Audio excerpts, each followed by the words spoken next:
echoing your sentiment there, let me bring in Tara Deshpande here. Tara Deshpande, last 2 days, if I look at the two stories that really shook me up, one was a father raping his own child.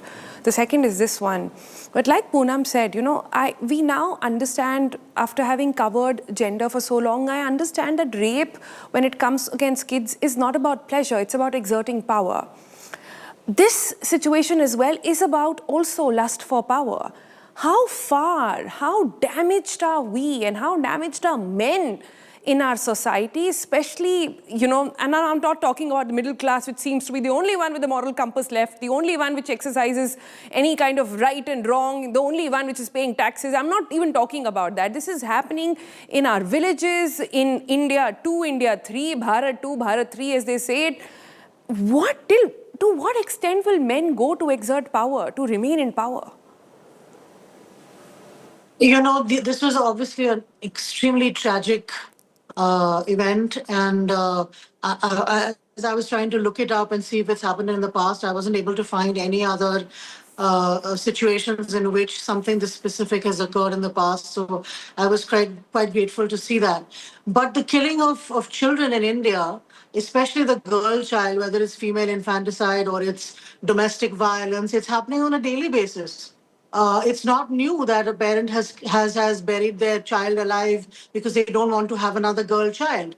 The problem in India is that women have a very low status. They are still treated as if they're cattle or as if they're property. It's like, you know, we're still living in parts of the Vedic age where it's believed that the life of a woman or of a girl child is less valuable than that of a man, that she has less of a right to live.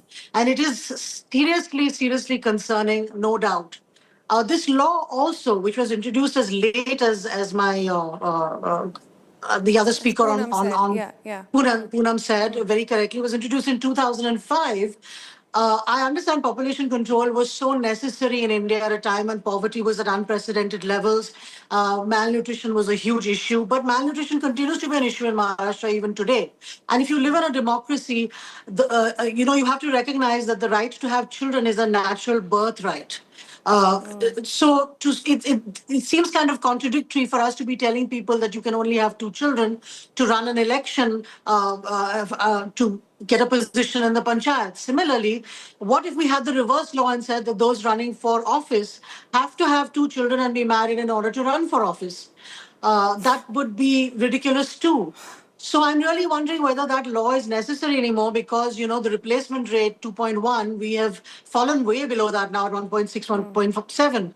So either you get rid of this law or you know, increase the number of children people can have. I don't know what choices our government will make. I'm just thinking, I never thought I would read news like this. I would have to report on news like this where a man has killed her own child, not for money, not for dowry, not for honor killing, not for this and that, because we thought we'd seen it all in India. But this has to be a first. For contesting, he's not even sure that he's going to become the sarpanch. Just to contest, he's willing to sacrifice his own child. Like, that's how cheap life is in India. That's how compromised a woman, child, you know, a girl child is in India as well. It's just... You look at past history, kings did it all the time, you know. They kill their brothers, they kill their siblings. It's not as if human beings aren't capable. One hopes that the system does not allow them to think like this or does not allow them to become like this. Respond to that, Poonam? But look, we do female infanticide as well as feticide all the time, and the middle class too. In Delhi, infanticide is the highest.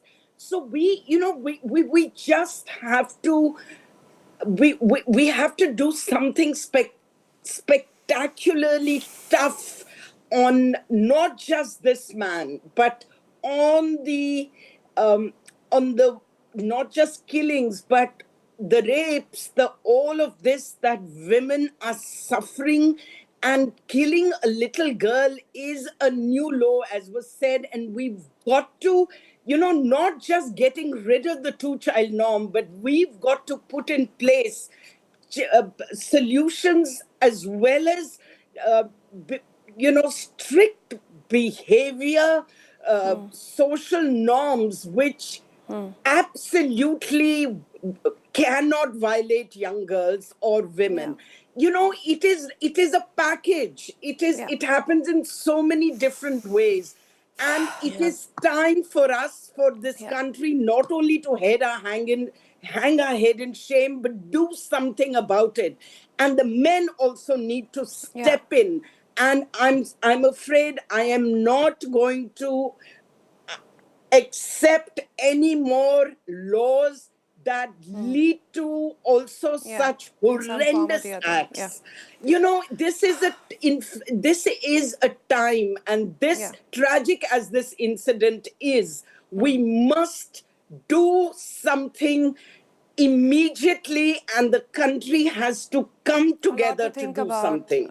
A lot to learn from this, and you're right, we need to hang our heads in shame. This is not the society India prides itself into. But for the moment, Poonam and Tara, thank you so much for joining us on this very, very important news.